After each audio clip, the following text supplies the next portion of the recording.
Yeah, that's an interesting one.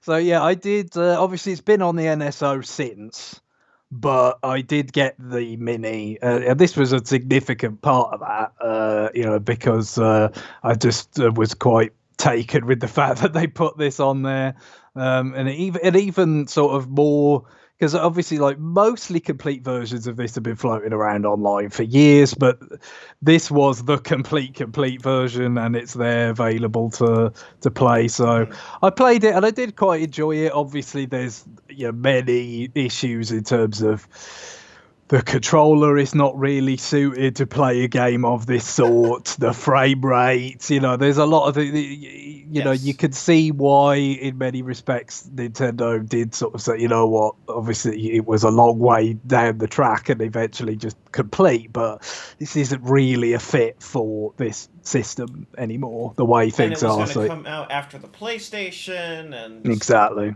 yeah. It's like, did you want this to be the kind of opening, a kind of statement about where Nintendo's at with 3D. So yeah, and also, did you want people more to think, for more open, polygonal, three-dimensional experiences by N64? So you don't like the comparison with PlayStation, and you don't like the muddy in the waters with what N64 is going to offer you. So yeah, I get the decision, but it's great to have it back all these years later when those concerns are all sort of relics of the past. And even though it has issues, and again, you just kind of feel like if they could have put some more traditional, like linear Star Fox elements inside this kind of interesting scenario where like everything's playing out on kind of a time scale, and you're kind of capturing and defending different parts of the map, and all this. I feel like if you could just like marry that more with so embed some traditional linear Star Fox kind of action inside it, it would have been even more enjoyable. But I would still go with, I think, a 7. It's always that's generous, but I did Hmm. enjoy it, and it was like a really fun kind of historical curiosity. Definitely. All right. Ranking it as one version. The Legend of Zelda Breath of the Wild. Yeah, so I mean, this is it's a tough one in some ways to rate, because I'm definitely someone who likes or liked and continues to like the kind of more structured Zelda kind of experience where kind of puzzles do have one solution, and things are kind of more specifically crafted and stuff like that is something I like a lot. But I hadn't played a lot of open games before this one, but the ones I had, I'd enjoyed to some extent, but not really kind of feel like it was my thing, as it were. So with this, there was a couple of things coming into it really, which was number one, could they pull it off? Could they do something on this scale, and getting out of some of the kind of paradigms that they'd got very attached to with Zelda games over the years. And secondly, to whatever extent they pulled it off, how much would I like it? Is kind of the other part of the equation. So I mean, in the end, I did very much enjoy it, played it a great deal. There were some things that I still kind of felt like for as many things they did well, at least, especially on a personal level, I think I would have enjoyed it. Again, a bit like what I just said about Star Fox 2. If you could have embedded some more traditional sort of Zelda-y stuff inside this bigger open structure, I probably would have liked it better. I think the absolute insistence on like everything has to be solvable in like any order, like so obviously you have the divine beast, it's essentially the Yep. dungeons in the game, which you could do in any order, that's fine, but even within the divine beasts, they themselves have components which can be solved in any order. I kind of felt like that was a bit too far with that concept, and it was to the detriment of the dungeons, that you didn't allow yourself to kind of create a sequence of puzzles where you can iterate, because someone has got the concept down because they've already solved this particular puzzle. That was kind of limiting, and never you didn't give you to the same sort of enjoyment that I get out of some of the best Zelda puzzles, where you have that experience of iterating on ideas and getting more complex. So, I think that was, we'll see how if they do anything, along those sorts of lines in terms of adjusting their template with Breath of the Wild 2. So, but you can't deny extremely impressive and shaking things up and enjoyable. I mean, the world is very kind of barren in a lot of ways. It's very empty, but it still works. I think in terms of the feeling of the impressive scale and just striking out and seeing whatever the hell's going on out there at any given place, and being able to tackle things your own way. There's a lot of merit in that, so I'd go with a 9. Sounds good. All right, on to a full year of Nintendo 3DS support, because they could not count on the Switch taking off. That would be a really bad business decision. No matter how fans after, let's say, April 2017 did not give a fuck about the 3DS anymore. 2017 was frustrating to me, as I just kept trying to explain to people why games existed on the 3DS. Yeah, it's funnily enough, there is like a lag in these things. Yes. Like you don't just release the Switch, see that it does well at launch, just at launch, and then immediately cancel every single game for the 3DS. And like repurpose it somehow without just throwing away all the money that went into making those games. Yes. All right, that game that you're almost finished with 240p resolution, think you can get that to work at 720 and still look good? Yeah, with no extra cost. No, exactly. Especially when you factor in like the fact that 3DS it was still doing okay, especially like in Japan and stuff. You don't just move to China. Obviously, we've seen in the past under different circumstances, like with America, like you say, hey, we're just not doing those GBA games. Like we are not localizing them. They've dropped things like hot potatoes before, but this was a different circumstance. Yes. Dragon Quest VIII: Journey of the Cursed King. Yeah, I've always heard good things about this, it's. I think the 3DS version was obviously it was pushing it a bit more so than 7 because it's a PS2 game. The European and North American versions had the bad soundtrack, but the Japanese 3DS version had the good soundtrack. In terms of the synthesized sort of versus orchestral. Yes, it's Yes, exactly. It was an orchestral arrangement, or just a crappy synth horns. Is that like because they went with a smaller cartridge size for the foreign release? I'm pretty sure that was because they didn't have the rights to the orchestral music, because Sugiyama was a piece of shit. Yeah, I have heard that actually. No, that's where true. He would he was very controlling of who gets the orchestral version, because he was worried that if people heard the orchestral version in game, they wouldn't want to buy the soundtrack. Oh, it's one of those things. Yeah, it's when it's in the context of just releasing the game to the West, you might have thought that was something that could be countenanced, but they're evidently not. Though it's certainly a shame. But yeah, I mean, this is a pretty grand RPG, one of the grandest, I would think, on 3DS in some ways. So I've always heard good things, but I didn't get around to it. It is, so with Dragon Quest 7, I played that for, I don't know what it was, maybe 40, 50 hours. I enjoyed it. I was happy with the purchase, but equally, didn't really feel like I was anywhere near the end. I just sort of ran Yes. out of steam. So it does kind of prejudice you a little bit. Even though, again, like I didn't regret doing that at all because I enjoyed my time with it. But it does kind of make you give you some pause with this sort of Yes. thing. So I don't have the direct experience. Dragon Quest VIII on howlongtobeat.com is rated at 62 hours for main story and 120 for completionist. Oof. Yeah, and with me, the languid way that I usually play RPGs, you can Yes. probably tack something on for those. So I think I'll go with an 8 on this, but yeah, very much just by reputation, really. Okay. Puji and Yoshi's Woolly World.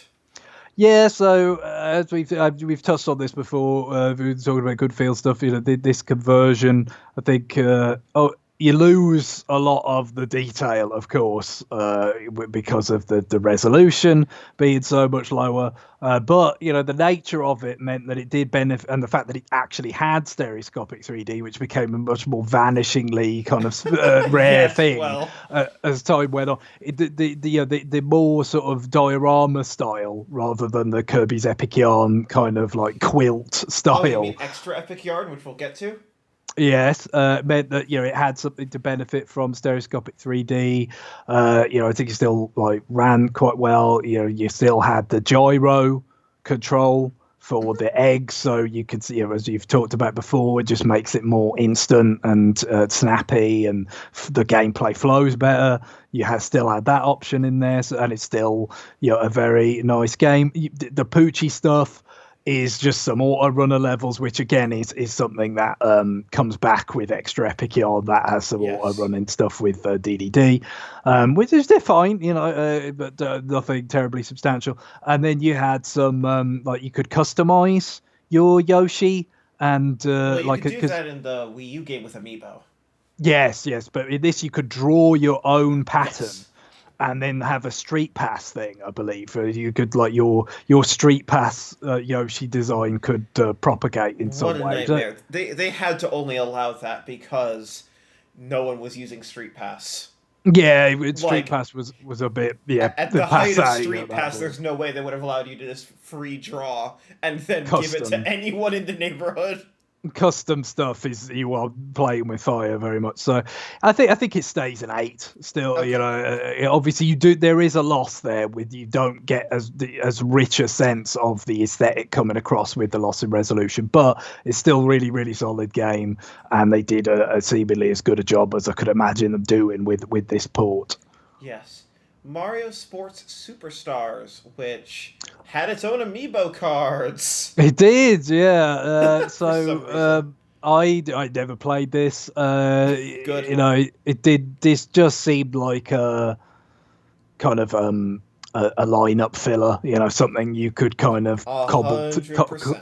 cobble together and get out there. And as much to the extent I've enjoyed numerous Mario Sports titles over the years, had I got it, I imagine I would have got some enjoyment out of it. But it just didn't seem to be, really seriously worth the price, or the time, involved in playing it. So, yeah, I mean, no direct experience to go on, but my instinct is a 5.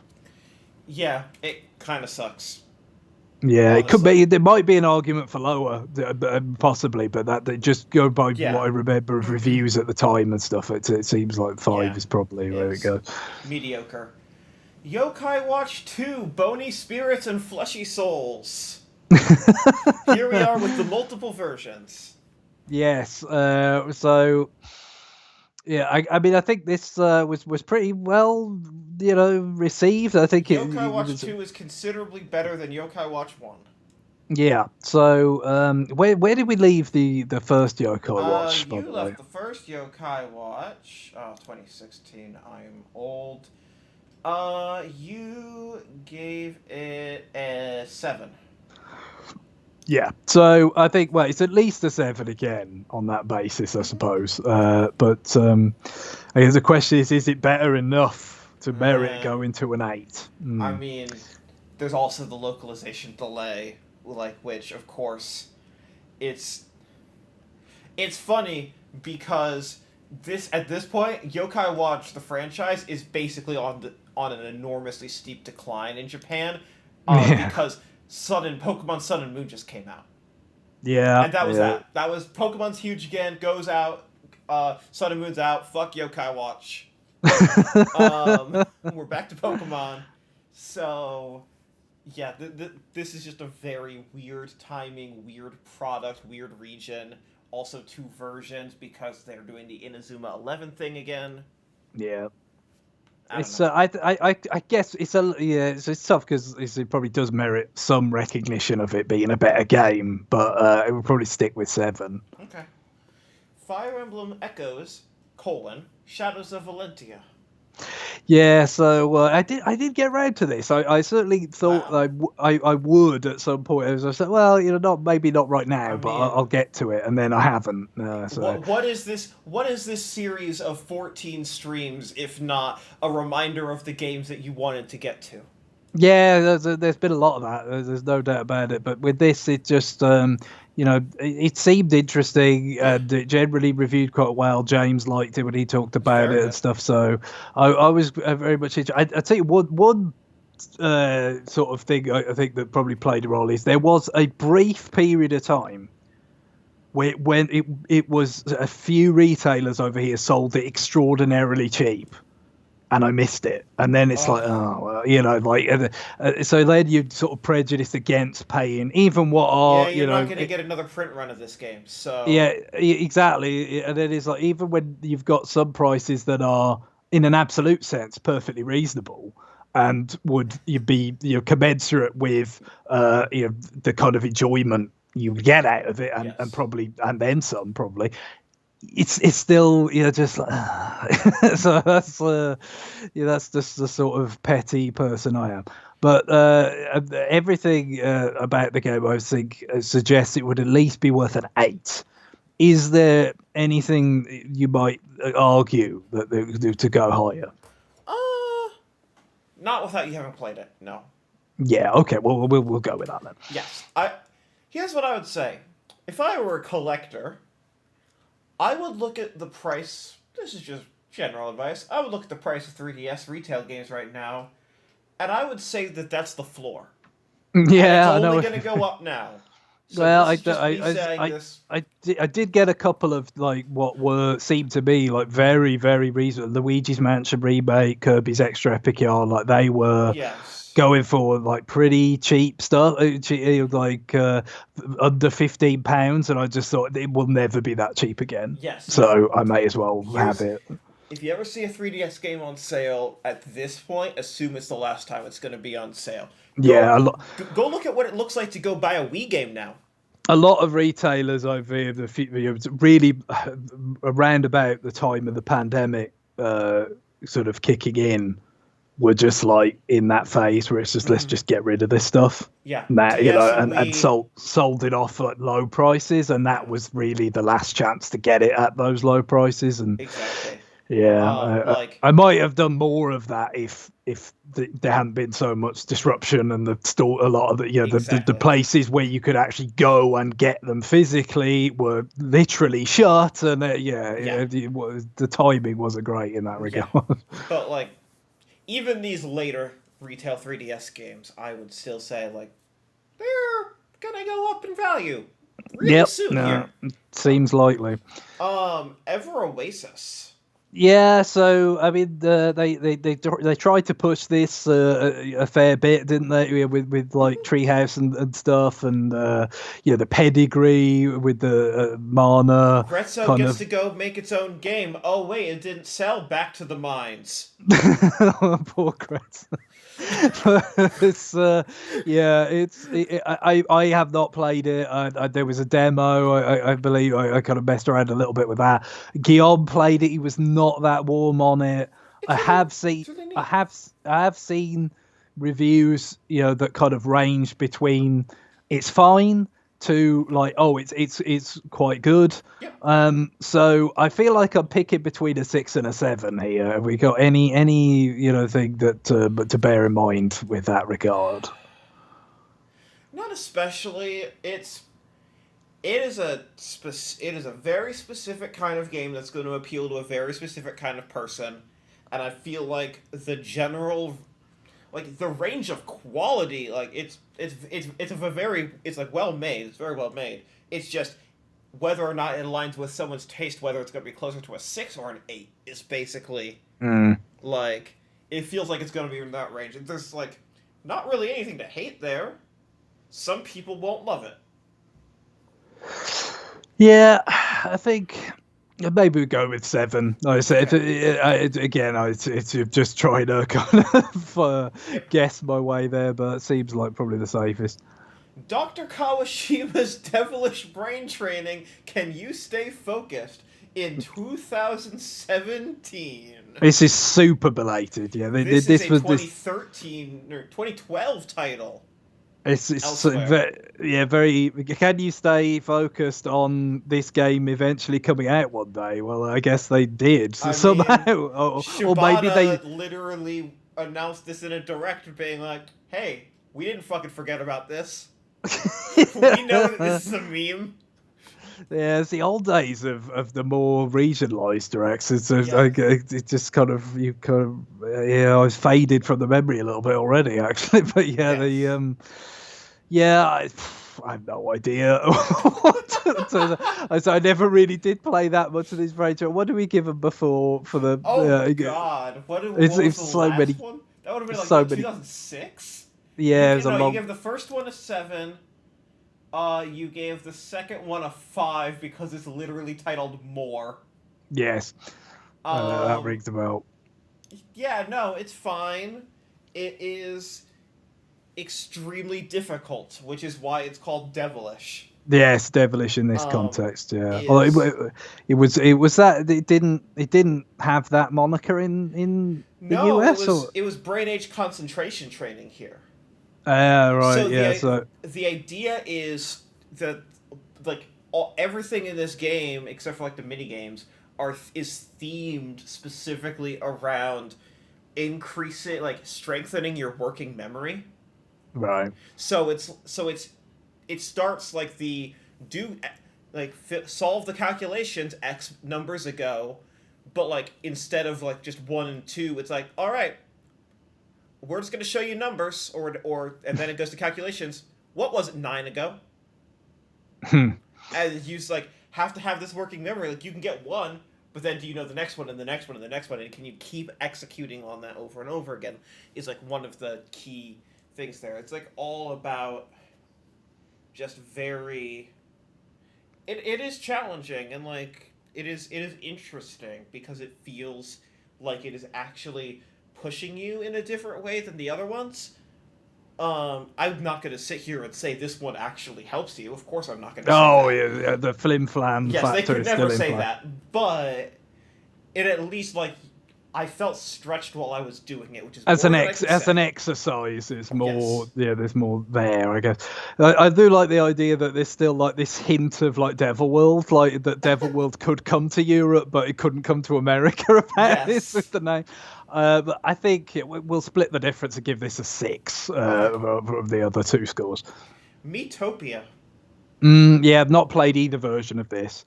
I just recall Guillaume speaking about it a bit, but it's way too long. That's what you need to know about Metopia, is that it's very simplistic and way too long.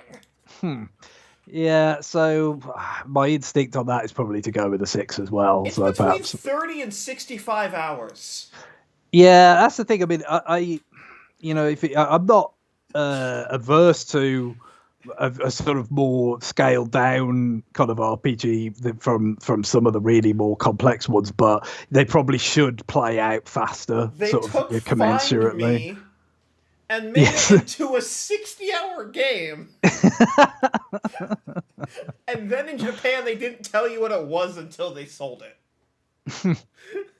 Oh, God. Hey, Pikmin. Hey, Pikmin. Yeah, so, I mean, this is, it's sort of, I played it, it's a serviceable kind of, it's made again by Arzest. Yes, back to the 2D platformer minds, Arzest. Yeah, and I feel like it's more successful than the Yoshi stuff because it's more different. It's not as redundant. To those games were. There's a fair bit in common in terms of like throwing Pikmin, versus like throwing eggs. Like there's overlap there. But it's just like it is more unique, and it is adapting a different franchise into a sort of new context, and somewhat successfully. I wouldn't say hugely successfully, but just taking those characters and the kind of setting and the kind of mood of Pikmin. Like the soundtrack is quite nice. It's different from regular Pikmin because it's not as ambient as that. Like sometimes a lot of Pikmin music is almost like not entirely that musical because it's aiming for more pure ambience and a feeling of literally nature sounds from Smash Brothers. Yeah, that's right. That is one of the tracks in certainly a Smash Brothers. I know that not every music track has survived into Ultimate, so some do get pulled. But I believe one of those actually is the commercial song. The commercial song? That was in Brawl, but I don't think it's come back. Again, rights, in Japan with music can be quite a thing. So I think I would give this a 6. I think whereas like New Island or whatever is a 5, I think this could edge in front just for having a bit more unique, a bit more solid. Did you know that Zest was also behind Puji and Yoshi's Woolly World? I knew they had some involvement. But, yes, they ported that, I believe. And then after this, they would go to work on Bowser's Inside Story plus Bowser Jr.'s Journey.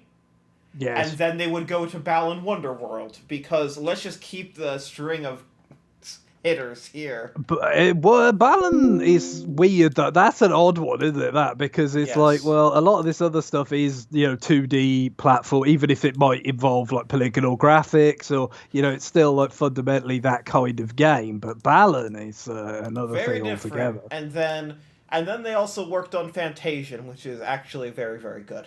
But of course, yeah. But the mobile phone Sakaguchi game, is that Sakaguchi? Yeah. So Sakaguchi Uematsu. It's Mistwalker. It's their big magnum opus. It's very good. Monster Hunter Stories. You just played the demo for this. It looked quite nice in many respects. It's striking. Obviously, kind of cutesifying some of the Monster Hunter characters is harder than others. I think, like cute anime Kizu or whatever it is, the electric, like whatever that is. It's like a worm with wings. It's not very cute. It's more Giga than it is anime. And so there's some awkwardness with the aesthetic adjustments to some of the characters, but with others it works quite well. Gameplay wise, obviously you've got a totally different battle mechanic, so an RPG kind of battle mechanic and stuff. But it looked quite good. But I did get around to it, and of course now we have a sequel on Switch, which also seemed to review fairly well.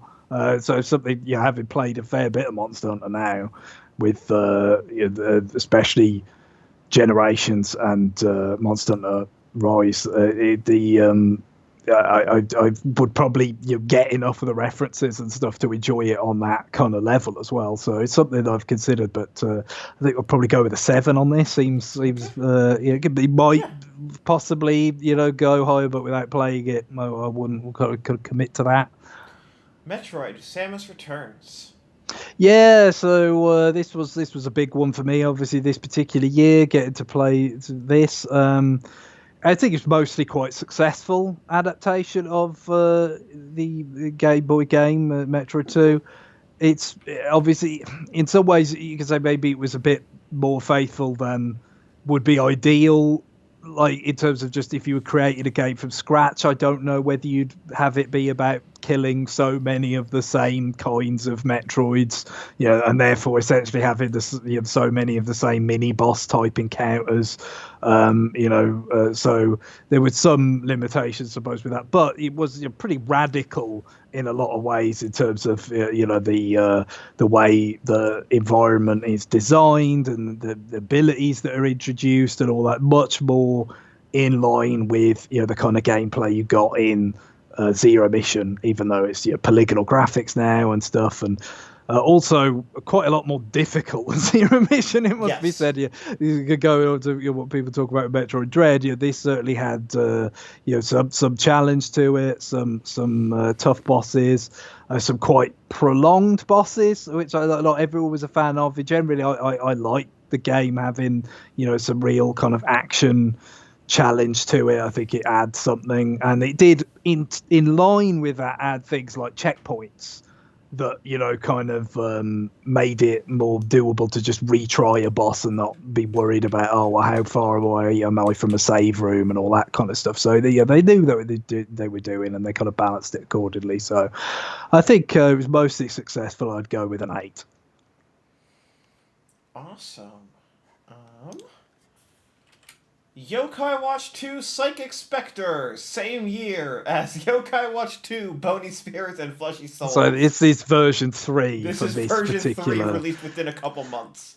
Yeah, I guess it can still have the 7, but it's I won't dock it get below a 7, but it's dicey with that when it's that tight. It's but as we know, they were playing catch up and really had already missed the boat.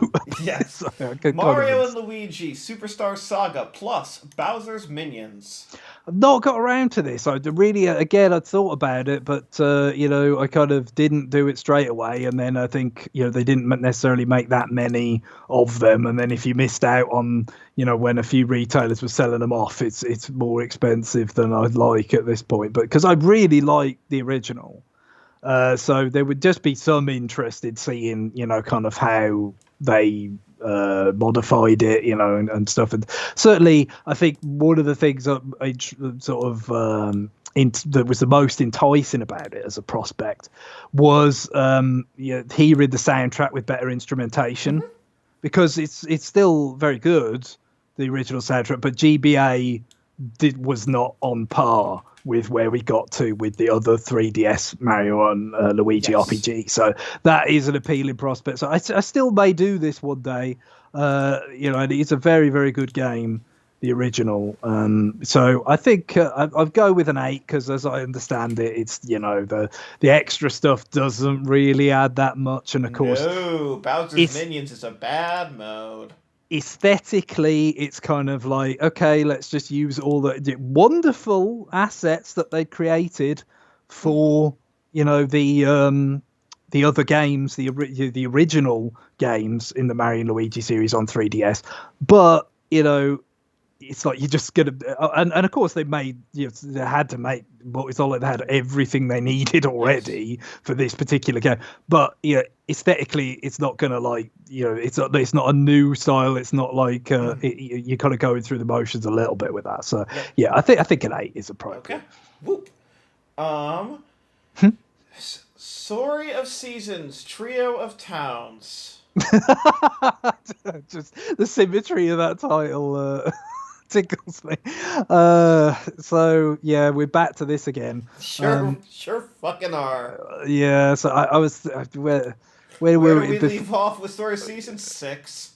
Yeah, I know. I could not even begin to tell you the relative merits of this vis-a-vis the other such games.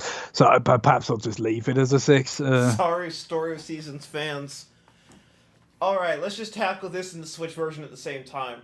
Fire Emblem Warriors for Nintendo Switch and new 3DS. Yeah, this is one 3DS game you could still get cheap today in the UK anyway. Oh, hell yeah. I don't know. Make too many.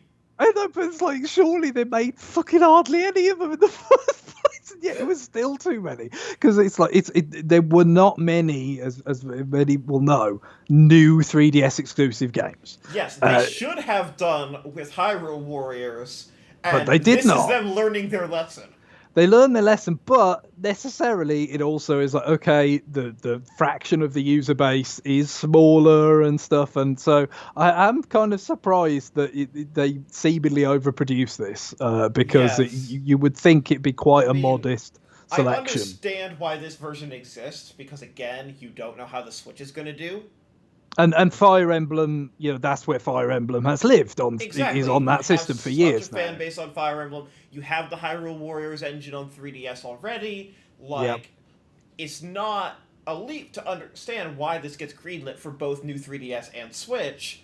But by the time you're placing your manufacturing order, Switch, you know how Switch is doing.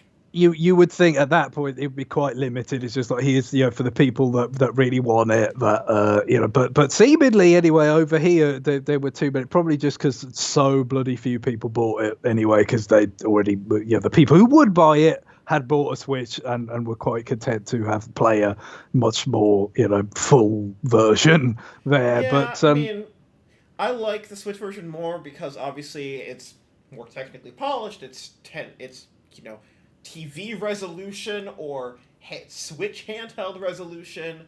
It's faster. It's higher frame rate. Actually, and that had an option, didn't it? Wasn't that the one with the option where you could kind of go for your frame rate prioritization or resolution You sure prioritization? could, You which could choose that. I wish a lot of Nintendo's games did that. Actually, I Yeah. know that's because it's Koei Tecmo. But on the other hand, because changing your characters rapidly mid-battle and directing your characters from one area of the map to another so that you can get there is a rapid thing. Having that on the second screen is also helpful.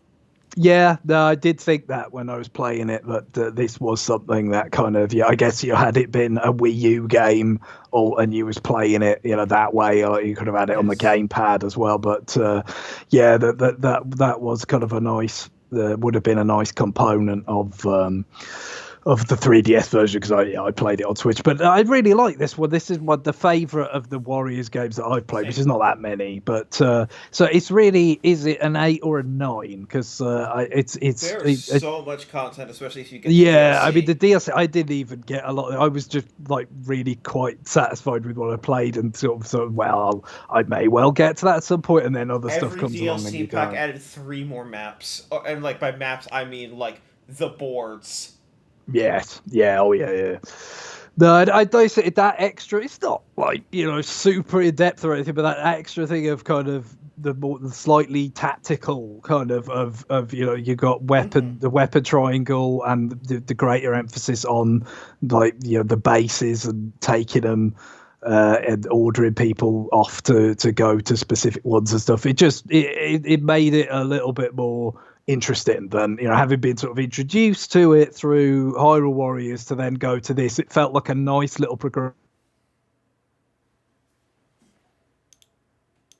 Smash Brothers and whatever, to know a lot of the characters, and it was a good time. The only sort of detraction, I guess, from it being Fire Emblem, I just kind of felt like location-wise, it wasn't as varied as Zelda. It kind of you didn't feel like you got as much variety. But yes, I mean the game was primarily just pulling from Fate's Awakening and Shadow Dragon. Yeah, exactly. So, even within Fire Emblem, they didn't give themselves the most scope, and I get it, because those are kind of like the recent entries, or a touchstone entry, for Japan in one of the originals. So I mean, it literally was, with the exception of Echoes in Japan, because they also had Mystery of the Emblem on DS, and before that Shadow Dragon. Like, especially in the US, that literally is the 3 most recent games. Yes. It makes sense. So I think I'll go with an 8, but it's a strong. I would assume. So I would like. I did play it, so it does run shockingly well on new 3DS. Having played Hyrule Warriors on a new 3DS, it's important. Yes. I certainly can believe that it would run like better than you might think for this kind of game with so many enemies and everything. So yeah, I think 8 for both. Okay. Kirby Battle Royale, a game that is not called Battle Royale in Japan, but PUBG came out this year. So it was released in Europe and America as Kirby Battle Royale, despite the fact that is not what this game is. Well, yeah, I guess it's if in Japan, there's somewhat different connotations because of the Battle Royale movie as well. I mean, that is the connotation that the globe has now Yeah, because of true. Fortnite and PUBG. That it's, X number of people enter, only one may leave. It's true. Yeah. But now this is just, what if it's a top-down Diablo style multiplayer brawler with Kirby? Do any of those games have, sort of like guest beat Takeshi playing classical music over the PA No. or whatever? So No. they really should. I mean, Fortnite can afford it. Fortnite can afford Beat Takeshi. oh yeah, it's like they can afford bloody well anything, seemingly. Yes. Uh, No, mm, I was part of the NWR review of this, in that Don reviewed it for NWR, and I got his other code to play multiplayer with him, and we couldn't. God. Because it just didn't function. And we tried. We spent hours trying. Once we got connected, and it immediately disconnected us. Wow. And I believe he gave it like a 6.5 because he's very generous, and his subheader was like, "The online doesn't work." And it's kind of that was a big, kind of this game. Is there a demo I might have played of this or something if I it's the correct don't one? know. But it's the multiplayer focus is pretty heavy, so it is. it's so you really do. It's another one of those like late 3DS games that are over leveraged on multiplayer because the infrastructure was never really there for Yeah, that so type of deals. his subhead is, if a multiplayer Kirby game releases with a bad online experience, does it make a sound? And his cons are, beginning and end of campaign needed more polish, considerable amount of lag online play is ranked only. Which literally was, hey, it's going well. No, that was literally with the two of us hoping that no one else was playing, and sure enough, no one was playing because neither of us could connect to anyone. We were like literally on a call being like 3, 2, 1, matchmake, and we couldn't matchmake, and it's like, what the fuck is happening? Yeah, I think I'm thinking it's 5 or maybe even a 4 on this, but as someone who couldn't fucking play the game, 4 is where I would go. Well, I would defer to that then now because you played it. I did not really. Well, did I play it or did I download it and try? You dedicated time to the pursuit of playing it. I have it on my Australian 3DS that thinks it's an Irish 3DS. Because it's cheapest to buy a system from Australia and it's cheapest to set your eShop region to Ireland. I love these dumb tricks. Pokemon Ultra Sun and Pokemon Ultramoon. Yeah, so obviously I played Moon, enjoyed that a great deal, but you did not feel the need to go. It was a little bit soon to go to a third version type of scenario for me. So I don't have the direct experience on it. How does this vary both from its original version and other, like Black 2, White 2 and the third version? So it's not a sequel. So that's how it varies from Black 2, White 2. Right. This is weird in that it is the most direct. This is basically just an Emerald or a Platinum, but they're using the release of like a Black 2, White 2. This is the one where it does feel like they're just cashing in on having 2 versions. So how does it vary from the original? The story is worse. They take the somewhat sympathetic villain and just, no, she's just evil. Okay. Well, but they add an exceptionally sizable post-game where you can basically go ahead and, between Ultra Sun and Ultra Moon, capture every legendary that's ever been in Pokemon. And then there's just a bunch of other stuff to do, like they do with these third versions. They really use it mostly as an opportunity to flesh out the back part of the game. There are new Pokemon that aren't in Sun and Moon. There's a couple new Ultra Beasts. Which are the aliens, and then, yeah, it's I don't know. It's fucking weird. There's new Z moves. There's new Pokemon. There's a new back half. They ruin the story. That's what this is. So it's more, but then they also take what there kind of was and change it. Oh, it is harder. It is harder than Sun and Moon. They did like up the difficulty. Right. So we left off with an 8, I Yes. believe, on that. So it's a question of, do I stick at an 8 or do I go to a 7 I think a for it? 7 or an 8 is fair. Yeah. I'll probably go to a 7. You know, I mean, because seemingly there are some things that are better about it. So in that sense, it's a little bit harsh, but it is, you know, a subsequent version that's full price for a 3DS game, and you know, especially if some things are diminished, like the story, it's you kind of, Yes. I think there is a case for going lower. People were also like the word on the quote unquote rumor mill for like the first few months of the year was that this year's Pokemon release was going to be a port of Sun and Moon to Switch. Oh, right. And then they Yeah. said, tune into this video to find out what we're doing with Pokemon this year. And they opened with Pokemon Tournament DX and closed with Pokemon Ultra Sun Ultramoon. Yeah, so And it's people were not happy with that. tying into our theme here of the, why is this on 3DS? The year Well, of that. because Sun and Moon were on 3DS. Exactly. Because this is using that game. This is I don't know. The third version development on this one is fucking weird because it started development a year before Sun and Moon were done. So, because this game had a 2-year dev cycle, and only 1 year of it had Sun and Moon out, so they're presumably starting with the exclusive stuff and then have to backport in all of the stuff that Sun and Moon was finishing over its last year. Like, it's chaotic. I don't even want to think about it as a producer. It sounds like a fucking It's nightmare. a moving target Yes, scenario. to be producing one of these third versions. That's never ideal. Nintendo presents New Style Boutique 3 Styling Star. It has a colon and a hyphen. Yeah, yeah, I always like that. But I guess it's just the Nintendo Presents for this. So, you know, because I mean, look, it's a tried it. How many things are Disney blank? You know, like aren't they? It's like, this doesn't scream Disney enough. But you know, I guess this was especially true in the days where people just didn't assume Disney owned everything because they do. Like Yes. it's like, oh, Yes. well, no, this comes to you from Disney, so we must tell you that. Yeah, no, I feel...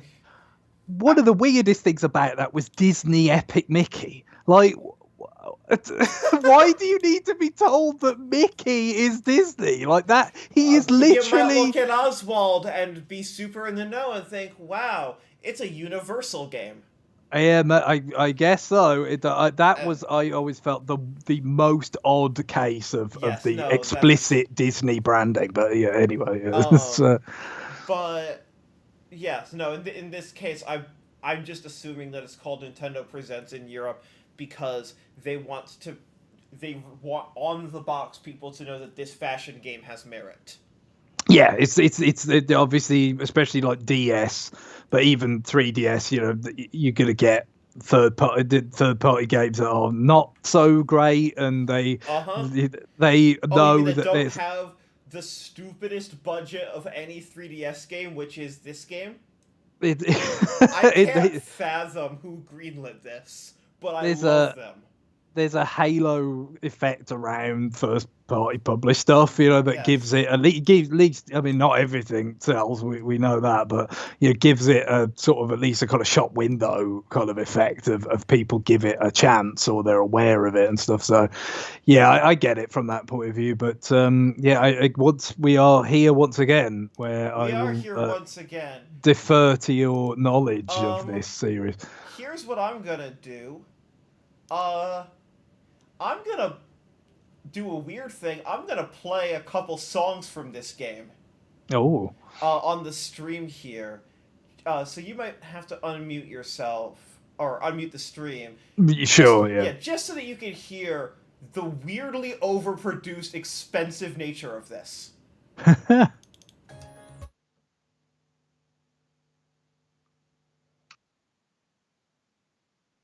hang on, I need to change what speaker things are routing to.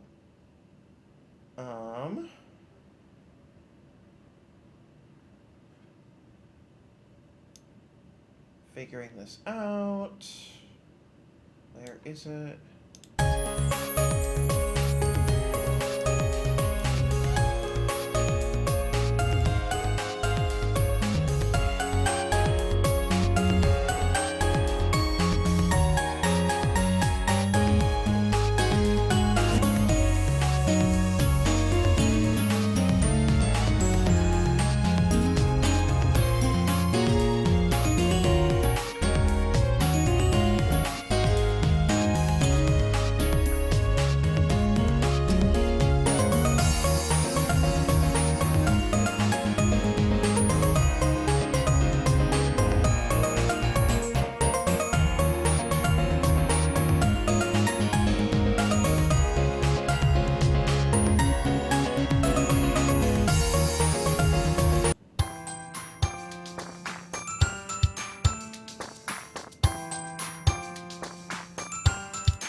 Are you ready? Welcome to the new stage.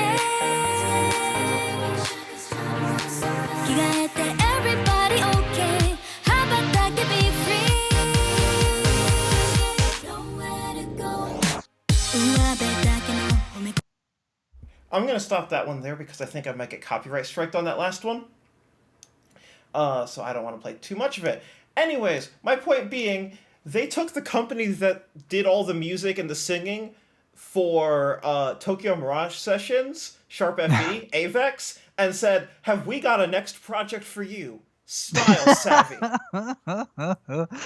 Well, it's strong stuff. But I was reading, I was rereading. I guess I must have read it years ago. The Iwata asked about Sin and Punishment 2 the other day, and I think one of the Nintendo side producers, on that was mentioned that apparently requested to work on Sin and Punishment was someone who came from the style savvy series to do it, which I thought was quite fun. But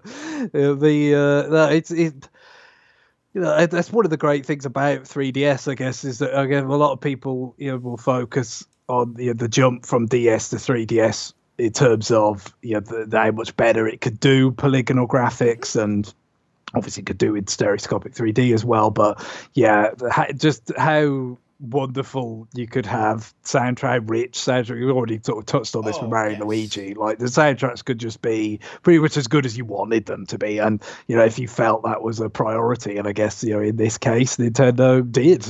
Because this is a game about not only being a fashion designer and store mogul, but also a pop star.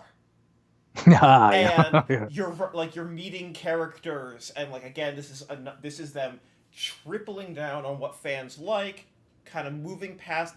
They're taking some of the experimental stuff from the last game, fashion forward, but they're throwing out the stuff that was experimental and fans didn't respond too happy to. This is like the culmination of everything in Style Savvy that fans love, and it is just absolutely phenomenal. I cannot say enough nice things about this game. Yep. So, where would you put this one? A 9, you think? I would say that this is probably floors at a 9 for me. This is just like, fuck, I know that to bring this game to Switch, you have to redo every single fashion asset, and I have to hope that they've been working on that for a couple years just in the background, because god damn does this deserve another chance with a big audience, with a big push. Nintendo America, 1, fuck you for not putting this game out physically. 2, fuck you for putting it out on December 25th. You buried this game. You charged $40 on the 3DS eShop on Christmas Day and didn't give it like a banner. You had to make people go search for it in new releases. Like, they devil's thirded this one, and I cannot justify why. I guess it is. We talked about the sort of the parallels or lack of them with the drop in GBA like a hot potato. Yes. So no, but it's kind of like that was I guess at least there was an eShop to put it to do that with, rather than in the GBA phase it's just like we're not doing which is these games are just not coming out at all. But it feels like it's very much the 2017 equivalent of that. Like, we're washing our hands of this. Yeah, it sucks because again, this game has so much love and care and budget. Very clearly has care and budget thrown at it. Again, the Style Saver series starts becoming wonderful at the 3DS. There are 3 games on 3DS. If you're only going to play one, play the most recent one, which is Styling Star in Europe or Star Stylist in North America, because we have to be different.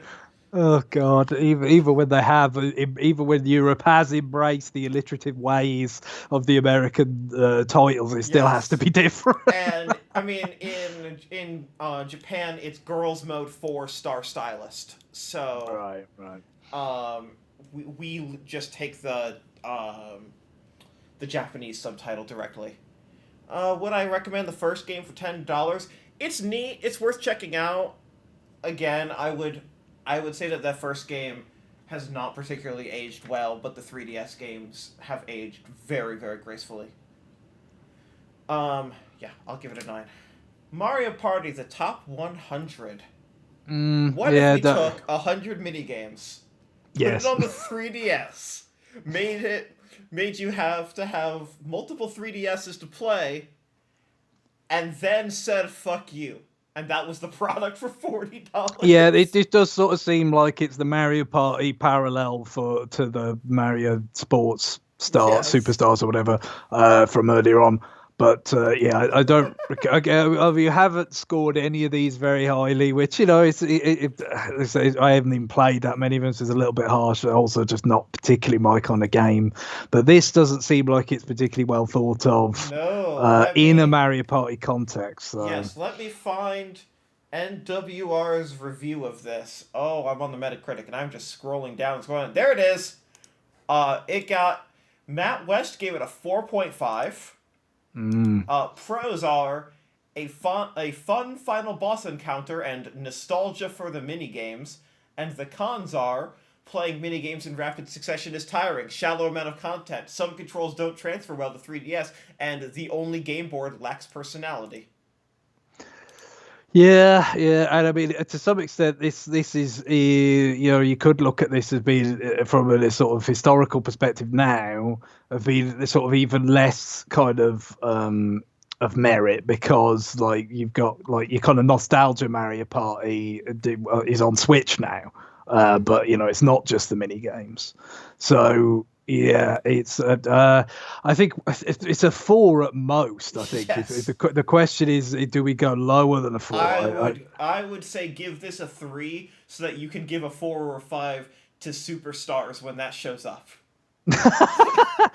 Fair. All right, then, yeah, we'll go with the Give 3. yourself room for this for we're gonna basically do this again, but this But at time least, we're but actually Superstars has like the boards and it has the everything, right? boards. That's So, that's yeah. the big difference. Is it has boards and has online play. Yeah, so that's I mean, it could go, it may even go as much as a couple points higher. I don't. We'll Ooh. see, but Yeah, yeah. if we're getting a 5, maybe even a 6 out of a Mario Party, something has happened. 3DS eShop time. Tank Troopers. Yeah, I don't remember a great deal about this. I didn't play it. I mean, I think I don't know whether maybe Neil liked this a little bit. I forget. I didn't really hear too many memorable things about it though. So I don't think it was dire, but No, it's just mediocre. my inclination is therefore a 5. That's fine. Bye bye, Box Boy. Yeah, the end of the Box Boy trilogy on it's on the. Yes, the end of the Box Boy trilogy. This comes in Japan with the option to get a QB amiibo. Yeah, that's right. Yeah, the QB amiibo. So I think I'd probably stick with the 7 that we've given the others on this one. Yep. Team Kirby Clash Deluxe. This is not the Smash Brothers clone. That's Kirby Fighters. Right. This is the 2D multiplayer co-op brawler. Like the boss rushy kind Yes, of and thing. this is free to play. Yeah, I think I've messed around with this a little bit. I mean, but not very much. But and you kind of like essentially like pick a class, like, which is like like Yes. a Kirby absorption power, but it's a class now. So you've got like healers and tanks and damage dealers and stuff. So I mean, it seemed okay. I don't Yeah. know how well it kind of managed the incentives and all that about to get you to buy money, or I think were they apples or something? They were I remember apples, something and about apples. they cap how much you can spend. Well, Once you that's spend something. it's pretty much the same exact model as the fucking Pokemon Rumble free to play Yeah. game, which is, hey, if you pay us the cap, then we're gonna just auto generate this many apples for you every day. Right. So yeah, it's either a 5 or a 6 in my mind. It's which way to go. Well, they basically made another one and they put it on Switch. It's not called 2, but it's basically the same game. Yeah, you're right. So I think we'll go with 5. Okay. Kirby's Blowout Blast, which is a 3D brawler. Yeah. Did really engage with this at all. So yeah, not the easiest judgment to make. Just like all these others, this one comes from Robobot. Yeah. I think I'll probably go with a 5 on that again. Not a lot to go on, but. All right, now tell me about staring your friends in the eyes while pretending to milk a cow. Yeah, 1-2 Switch. So yeah, I did not have this. I mean, it's the You didn't spend $50 on. I did 1-2 not. No, Switch? I mean, getting your hands on getting your hands to Switch and Breath of the Wild. First of all, it wasn't that easy to do it early on. Also, it was quite expensive, and certainly for me, anyway, is like you feel the bite into your spending money, and then. So the idea of it's probably the irony of it, because with launch titles very often it's like, oh well, this is the time when people are looking for something else to play, or it's the best like opportunity. People are most like willing to give something the time of day. But for me, it's just like, look, I've spent this much money already. This is the last time I'm going to spend money on a frivolous sort of game like this. I just checked game.co.uk. has 1-2 Switch for $37.99. Bargain. Bargain. So 5 years later. Not gone down.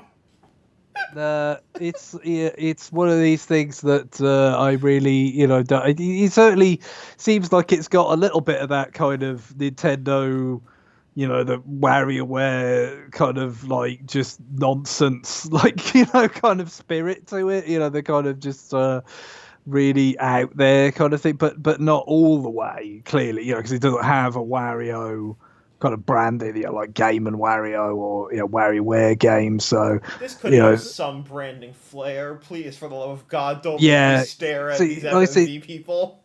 That's what I mean. It's got a little bit of that kind of irreverence, but it's also kind of had the serial numbers filed off or something. So it let had me some of the tell you personality. about the mini game Baby. Do you know about this one, Greg? If I'm going to guess, I would say I did at some time though, and I've since forgotten. And the merits of that are debatable. It's only playable in a handheld mode, which is one of the only Nintendo experiences to be like this. It shows a very blurry picture of a baby, and the baby is crying incessantly. And the gameplay mechanism is to have the Joy-Con on the rails of the Switch, and to rock it and cradle it as it starts to go to sleep and try not to fuck up and wake it more by mistake. Everyone's favorite activity if they have kids. What the fuck were they thinking that this is a game experience? It works a lot better as a micro game in WarioWare, like now, because in the latest one, you have we just have to sort of using the new kind of physics-based WarioWare that we have now. The sort of various ways that you can rock the crib until they calm down. Yeah, no, this is literally you put the Switch in your arms like an infant, and bounce it up and down and side to side, trying to get your Switch to shut the fuck up. Well, it is something that seemingly a lot of the time Nintendo thinks, these sorts of isn't that adorable kind of uses of their hardware can fly. If you are a parent, why the fuck do you want to do this to your Switch? You've probably lived through this or are actively living through it. And if you are not a parent, the fuck are you gonna make people do one of the most stressful parts and then be like, wasn't that enjoyable? I guess it's just meant to be, this whole thing of like, look, this novelty aspect of look what it could do. All these aspects, the HD rumble and the IR. Didn't you use the IR code? Because that's the fucking show me the teeth thing. Yes, that's show me the teeth. No, GX, the Baby is one of the only experiences that is explicitly not multiplayer because it requires the whole Switch. Yeah, I guess there's some of that WarioWare multiplayer sort of element in play again, where it's not so much about other people playing, it's about other people laughing at the person that's being made to do this.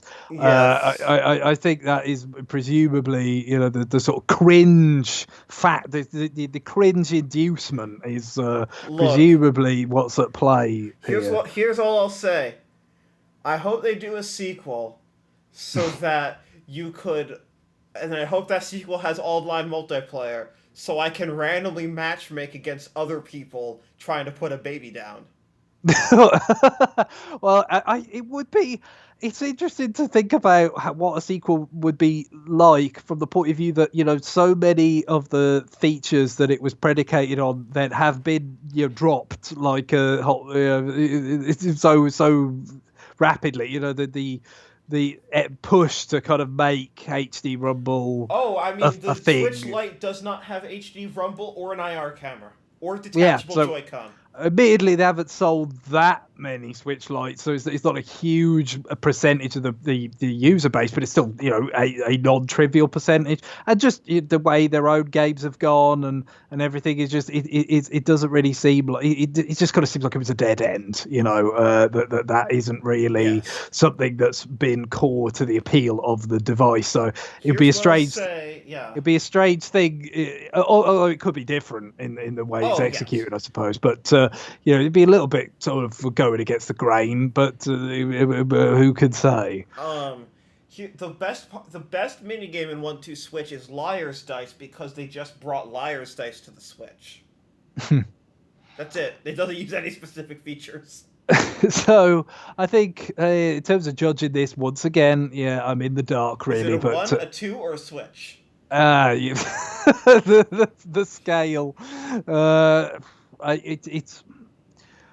it's probably, I'm thinking a 4 probably, but it's kind of harsh because it's like maybe it does what it sets out to do relatively well. I don't know, but I'll go with a 4. Okay. Mario Kart 8 Deluxe.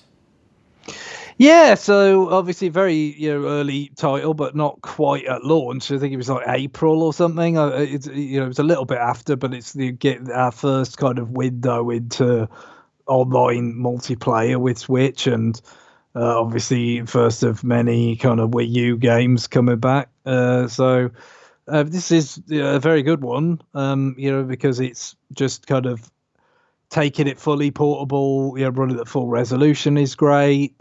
Adding a better battle mode is very nice. So there's and the game was just very good to begin with.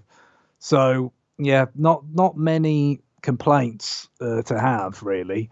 Like the big one was the battle mode, and they addressed that. So other than just the fact that it's not a new Mario Kart game, it's very. I still from time to time just hop in and play an online battle or online race and enjoy it now. All these years later, many years after it first came out, and it's still very fun. So I think I'd stick with the 9 on that one.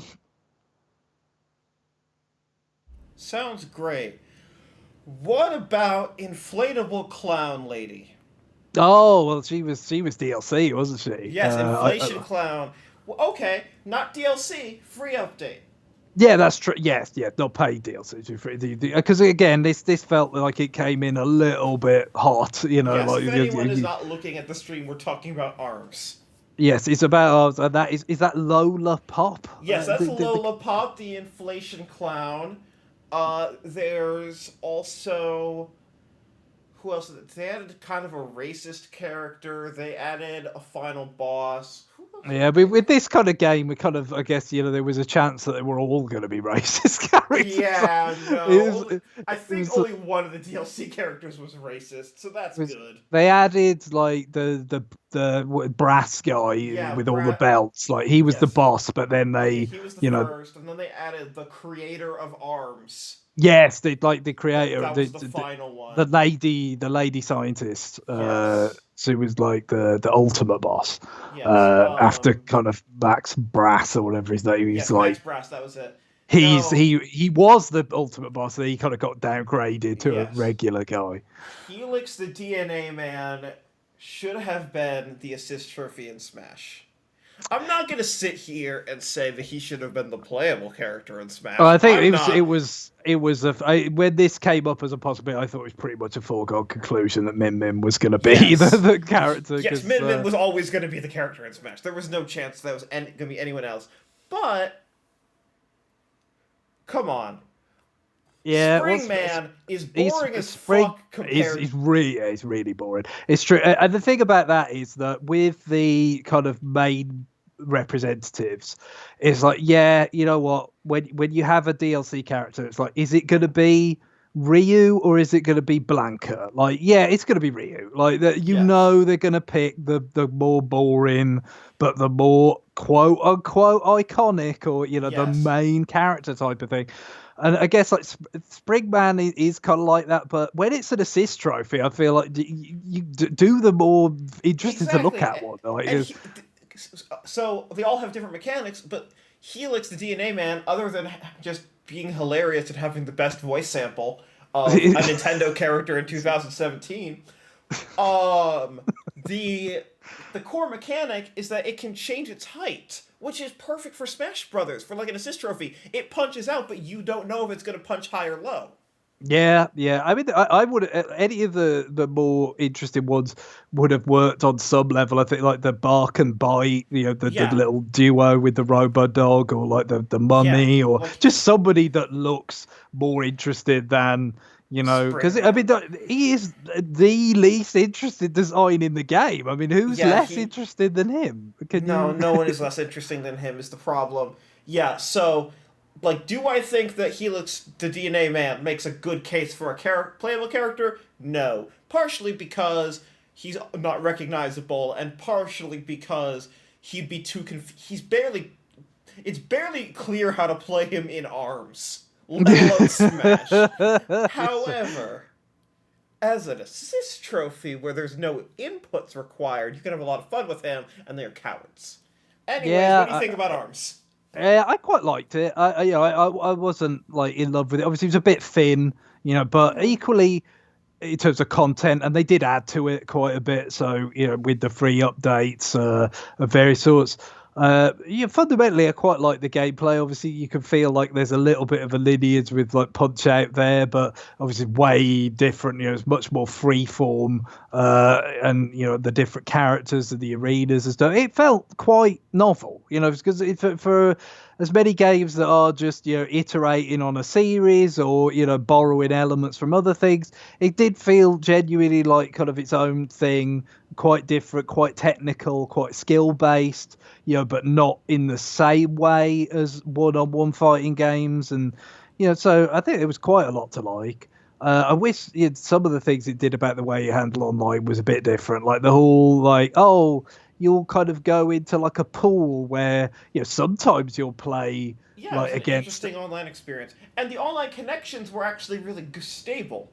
yeah Like, the it did netcode was good. What the it fuck did happened perform with all the other games? it did perform quite well, which is quite interesting. Like you would have thought it might have been quite demanding, but I guess there's it's a weird game because so much of it is about that like time delay between Yes, when no, you're gonna launch an attack and it how was long basically it's gonna made take. for like this and Mario Kart are games that are like fundamentally designed around the limitations of Nintendo's online competence, and they're made by the same team. So of course that makes sense. But Yeah, and they were the first things to give us the opportunity to play online with Switch, and exactly. it definitely, I think it did the job. It was kind of set up to do pretty well. I'd go with a 7. Okay.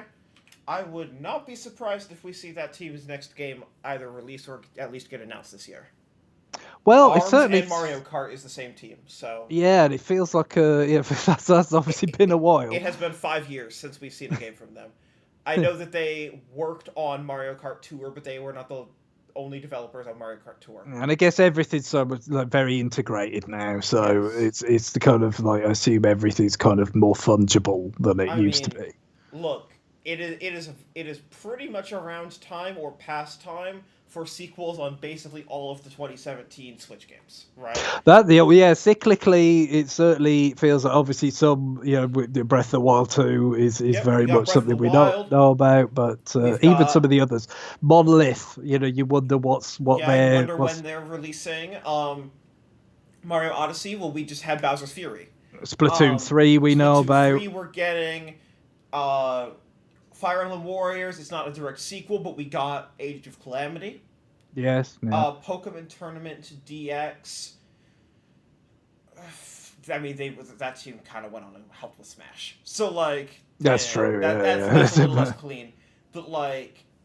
Yeah, you look at, like, a lot of these tentpole titles and you're like, okay, yeah, cyclically, it is either past time or it is at time, if it's a full game, for these teams to come up with the next AAA game, and we just haven't heard from, a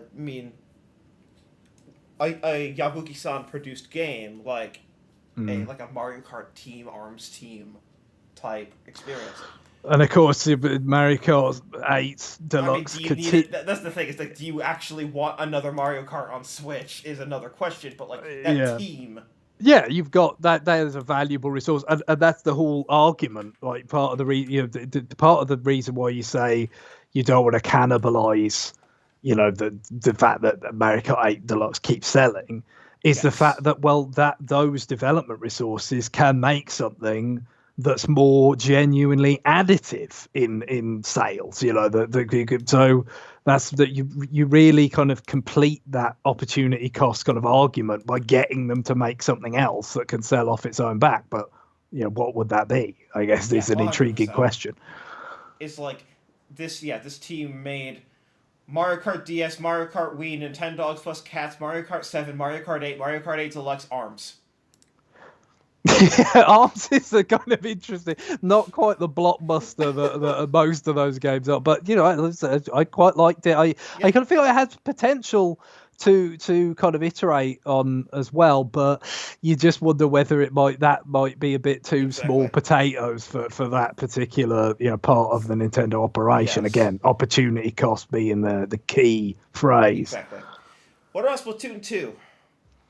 Yeah, it was good. I liked it. I mean, it wasn't, really, obviously it wasn't the big breath of fresh air that the first one was, but it's iterating on it and it's bringing it to a place where, obviously Splatoon did amazingly well considering all the disadvantages of being on Wii U, I think.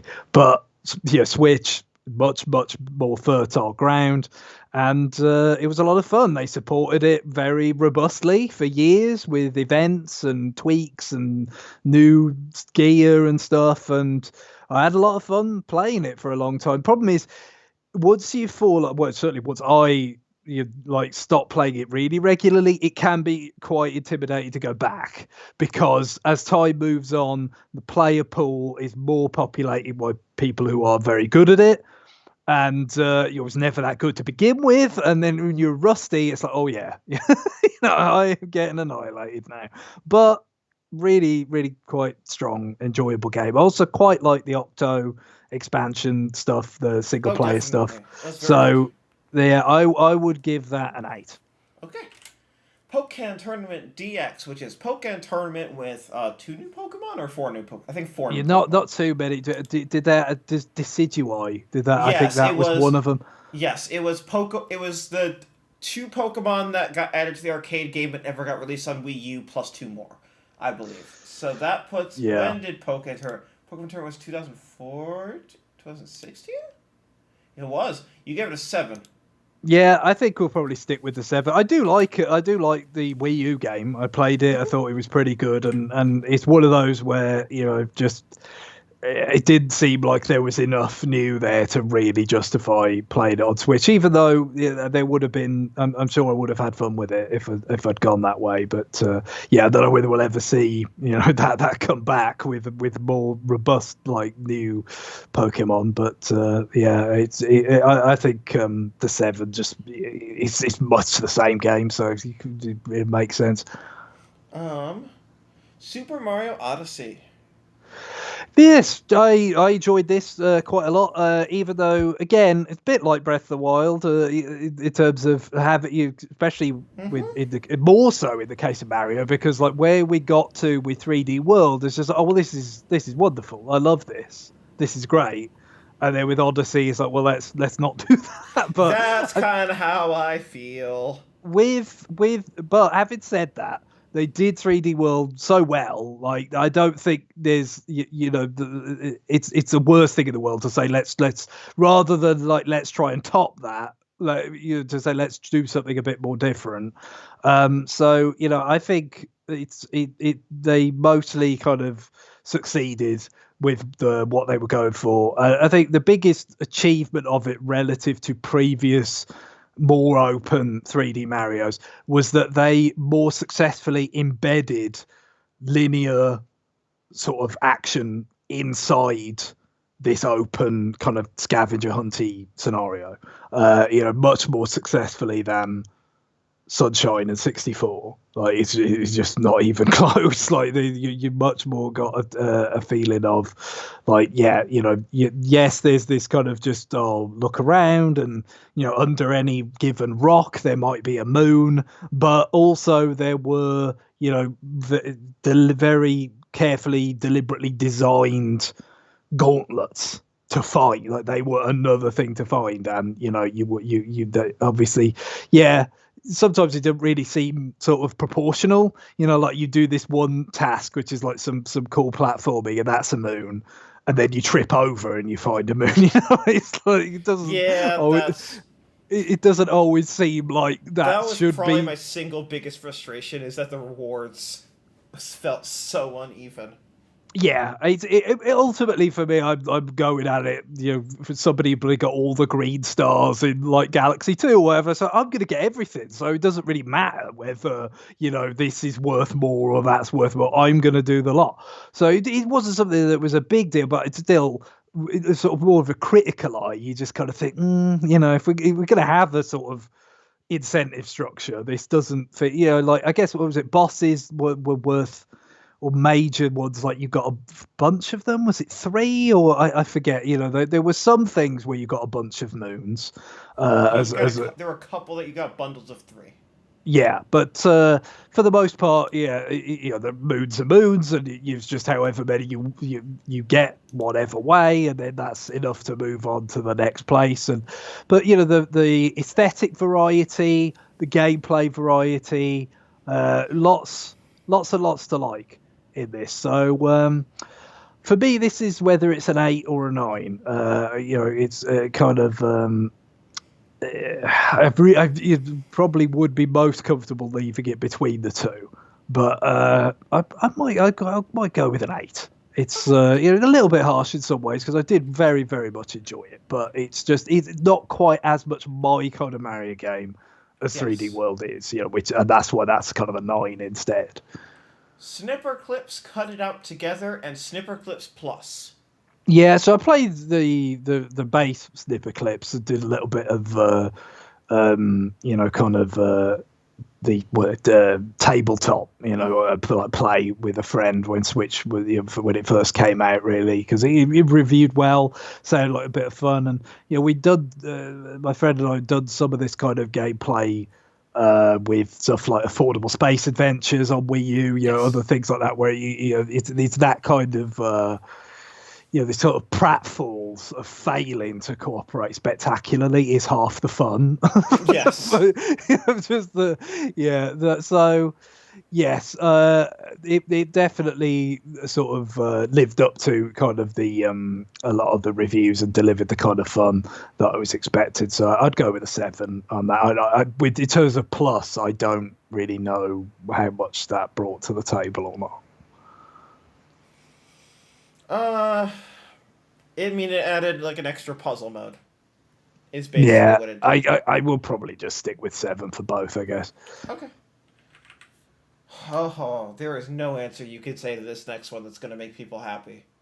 Xenoblade Chronicles 2. Is it a 1 or is it a 10, Greg?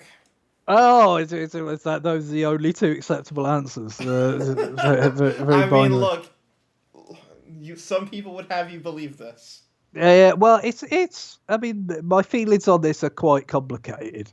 We did a Thirsty Mage episode, I think, is where we really got the most in detail with this, James and I, because obviously it was like spoiler-geddon. So and Guillaume played through it, and John's never played through it, has he? I don't think so. He fucking played it, hated it, and bounced.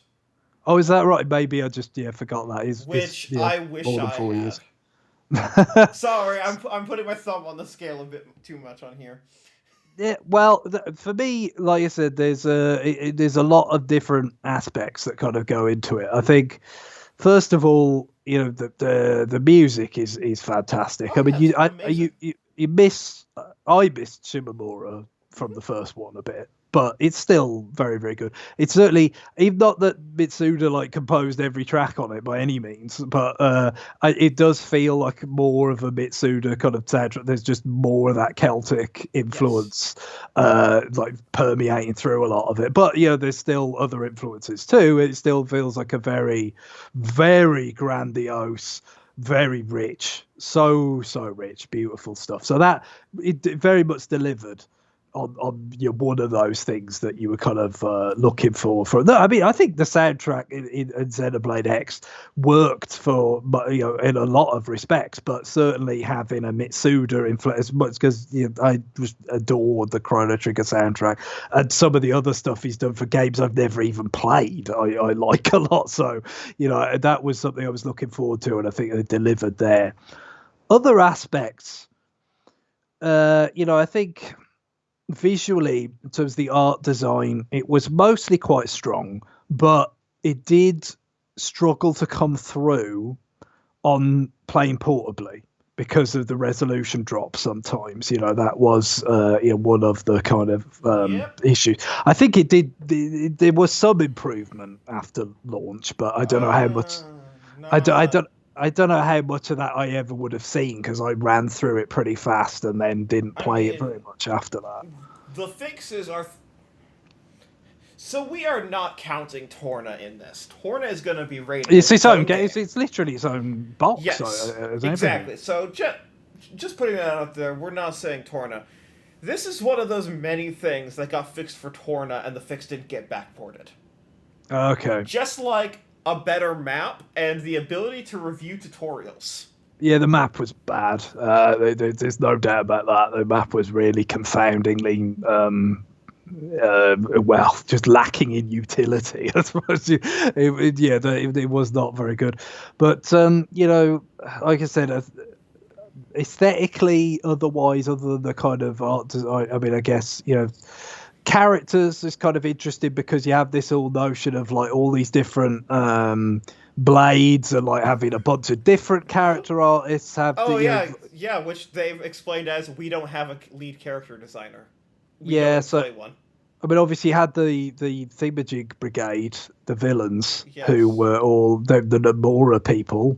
But then, like all the blades, like that you could get, like that was obviously this whole like kind of gashapon thing, and you could get things that were very radically different in sort of character design. You could get ones that looked like they didn't have a spine. Yeah, it was kind of all over the place, which was funny in a way. Like it kind of, especially with it being this like, the gashapon thing. It's just like you genuinely feel like you don't know what's going to come out and what it's going to look like. In some ways, kind of works to its advantage, but other ways it just kind of felt like it wasn't that cohesive, and I don't know how much it really added, for all those things. But narratively, it was intriguing in a number of ways. But I kind of. I felt like it was I love somewhat slavery. It was that whole thing. I was the premise of the game, yeah. No, that's true. I was thinking about how it connected to the first one, in terms of the last 2 hours is interesting. The first 45. Yeah, that's true. The themes of that, some of it is. Especially, there's been more. It's been 4 years since I've sort of played it now.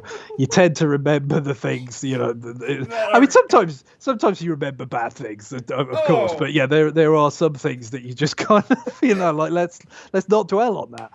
But yeah, let's not dwell on what a blade is or what the nature of a blade is.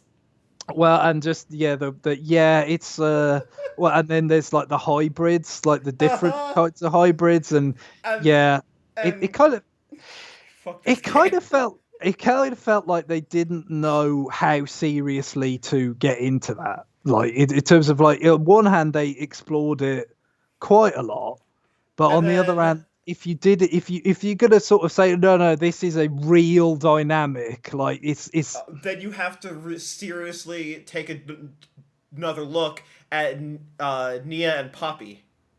Just how sort of dodgy it is. They couldn't really sort of make their mind of like, well, I get it's just generally they probably wanted to have their cake and eat it. It's like, exactly. Well, for certain narrative elements, this is serious. This is think about the ramifications of this kind of relationship. And then in other kinds of elements, it's like, but we want to have fun. We want to have a frivolous. Yeah, we want to have a weird maid pervert chapter. So yeah, it's one of those. But I really felt like the ending didn't work for me, but I don't really want to spoil it, but it felt like a cop out. It felt like another cake and eat it thing, to be honest. It sure is.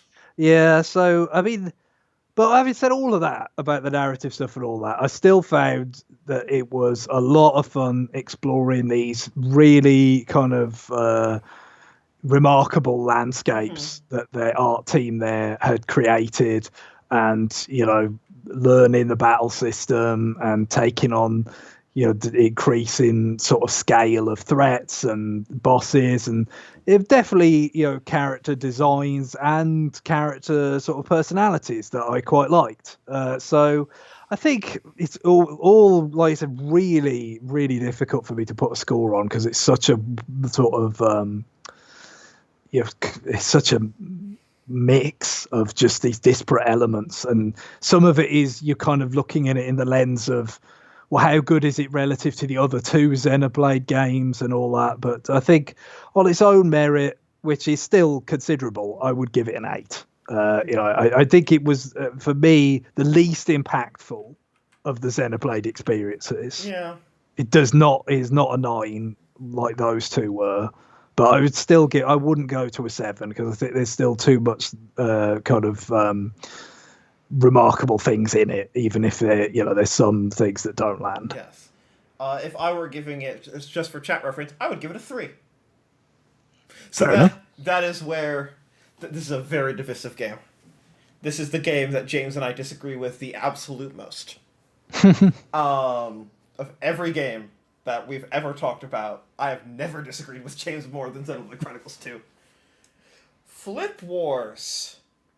Flip Wars, bloody hell! It's on the Switch, Greg. It's a Nintendo published Switch game. Current generation. I'm. You're gonna have to fill me in on this. I don't know. You flip over tiles and then they flip. I don't know where you need. It's multiplayer. It has online. It's not good. Oh my word! That's it's so bloody strange. I am genuinely shocked that this is. I've seen an image now. Yes, with the Federation Forcey looking things. This I certainly didn't play it, but at least I can remember seeing it being covered. Like it's not a total blind spot. Yes. Yeah. So it was early, obviously.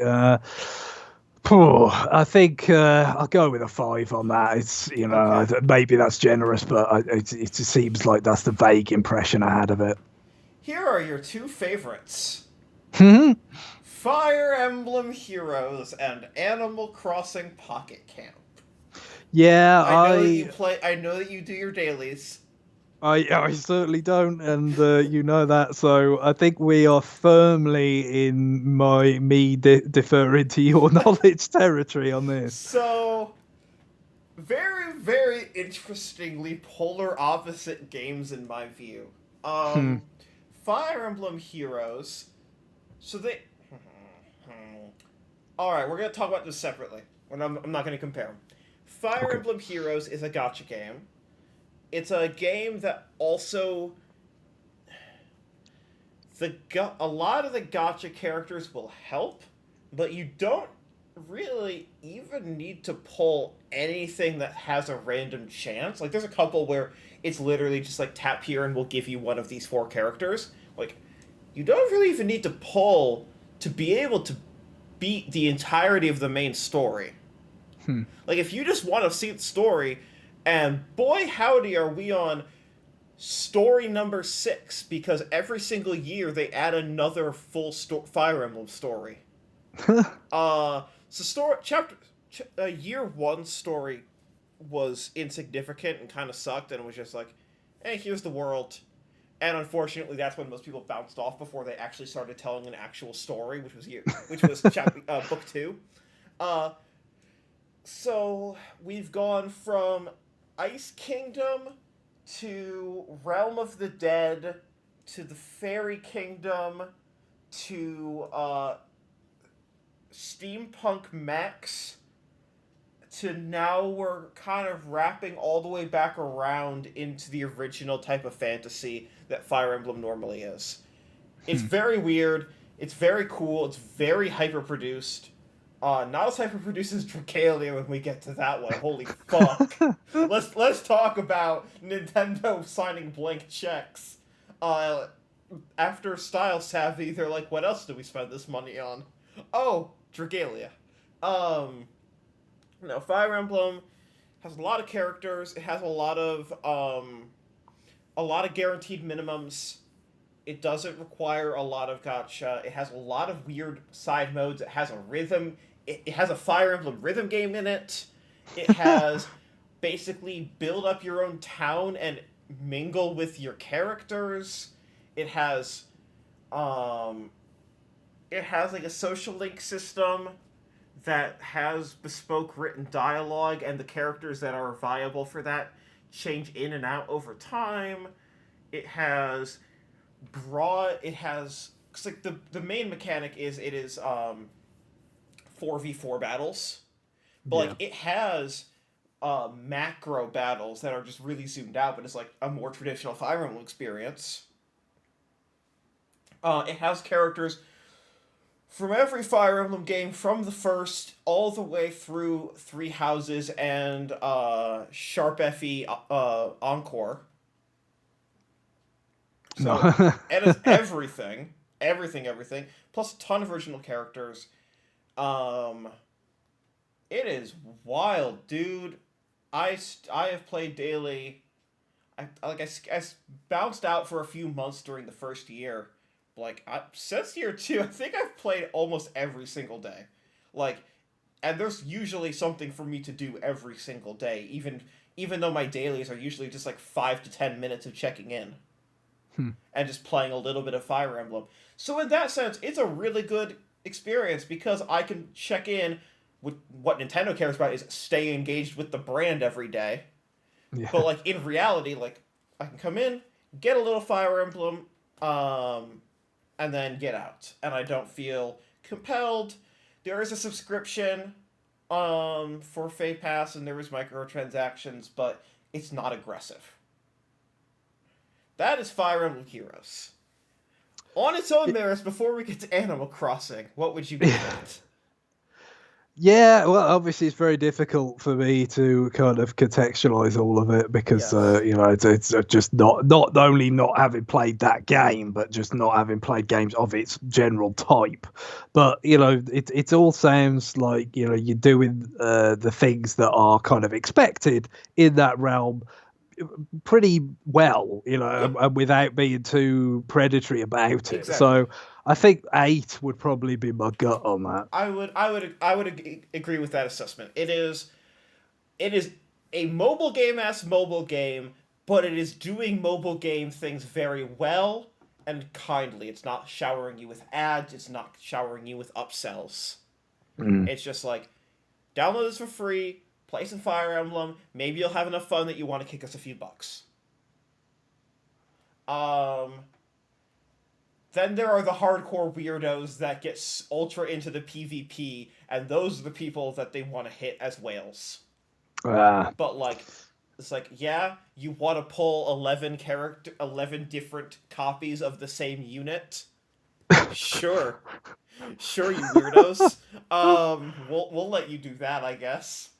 That's where they make their money. And again, is that gross? Yeah. But is the average player going to experience that? No. So, again, it's where it is. Would I prefer that it were just hit me up for $15 every year for the next season of the story? Yes, but like that's not their business model. No, very We much. found out with Super Mario Run that gets rejected. Yep. And then Animal Crossing Pocket Camp. May I interest you in not only gotcha for loot boxes, which also, on top of it, there are 3 completely separate subscription services. You can be subscribed to this app 3 different ways at the same time. Is there any like expression of like preferencing? Like, well, I would be interested in one, but not the other Oh two. yeah, So yeah. You can subscribe for 99 cents and be able to change out the visuals of your planner.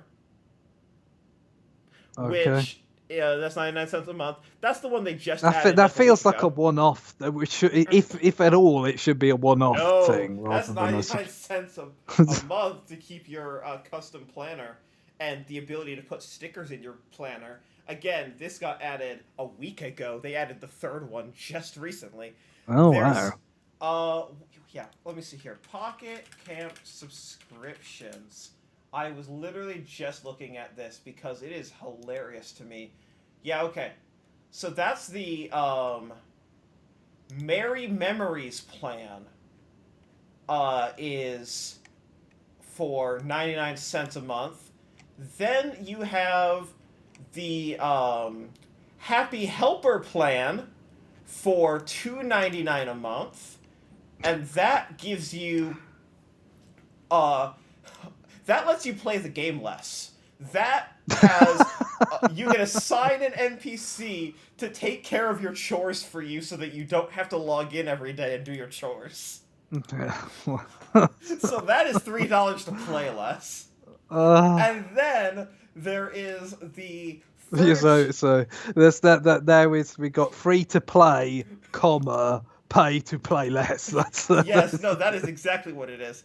And then you have furniture and fashion plan, which is $8 a month, which gives you guaranteed loot boxes every month, plus a drastic increase in your storage. Which, by the way, what happens if you fill up that storage and then your plan lapses? You just can't access your shit until you pay the fee. Yeah, I mean, $8. That's quite. I mean, that's quite $8 rich. a month, yeah. He's rich. There's an $8 because you're getting paid loot boxes, which are fortune cookies, by the way. Which when they add so Nintendo has one YouTube channel for all of their mobile shit, which they, for better and worse, they separate from their main YouTube channel. Yeah. And I do literally mean Nintendo Mobile is one channel for everywhere in the world, so everywhere gets a Japanese upload and an English upload. Sure. But so the Animal Crossing videos show up in my feed, is what I'm saying, because I subscribe because I play multiple Nintendo mobile games, and occasionally I will click on one and think, what the fuck is going on with Animal Crossing lately? I haven't played for more than 15 minutes at launch. And then I'll click, and it's like, we've added 15 new furniture items. Pay us $1.99 for a pull, and then maybe you'll get one of the uncommons. If you're really lucky and pay a lot of money, you can get one of the rares. This goes away in a week. And I'm like, alright, what's the gameplay again? Oh, you're just decorating a camp. How is that different than the console game? You pay money for it.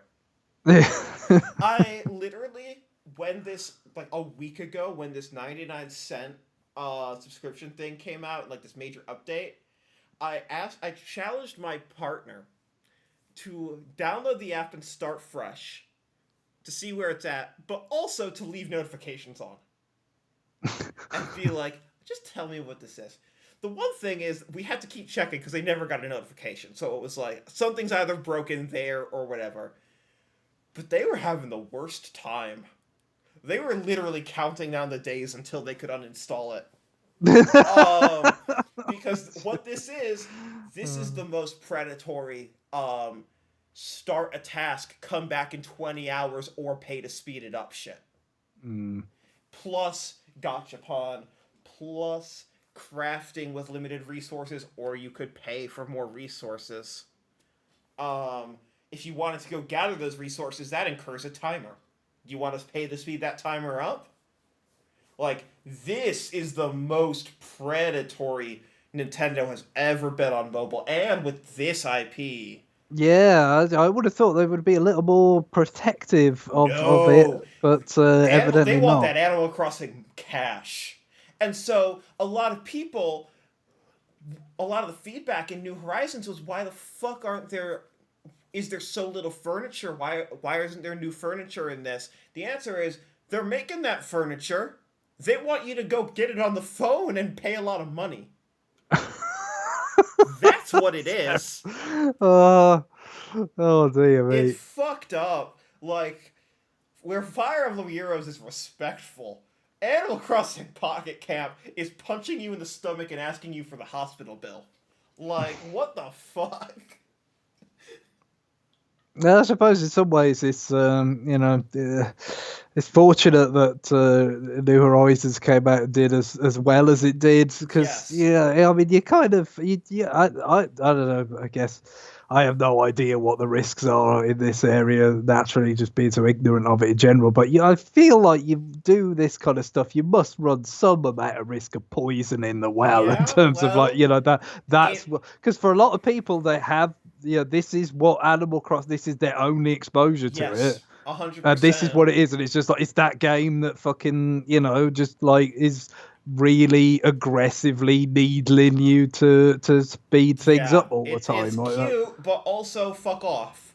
So like this is everything, Greg, that I assume that you are wary of with mobile games. It's I mean it definitely is part of it. It's just like how much of it is it really worth getting down that road when it's like this is what you're faced with. You're either There's gonna really you good shit on mobile. There's really good shit on mobile that is using a traditional console business model and like Fire Emblem, and we'll get to it later, Dragalia, that is engaging in like the mobile free to play ecosystem, but is doing it in a fair way.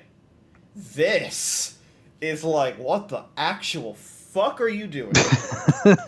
no, I And mean it's for been me. going for 4.5 years Yeah, now, or it's whatever. a long time now. Because it sneaks up on you. But I mean, for me, mostly it's a lifestyle thing in terms of just if Yes. if I was something where it's like I interacting with my smartphone a lot anyway, and then it's like incidentally, it's like, oh, Nintendo's got this stuff on there. I may as well check it out. Like Yeah. you might, or other companies, you might well kind of like find at least some kind of sweet spot somewhere with particular games where it's like, no, this works for me. I'm using the phone anyway. I check in with it every day. I could see that happening, but it's just because that's not.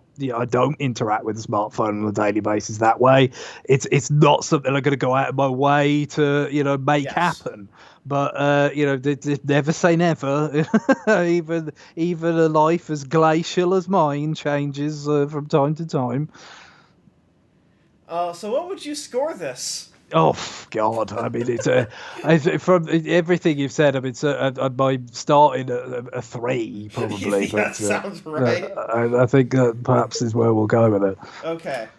That puts us at a 6.7, which is an increase from 2016.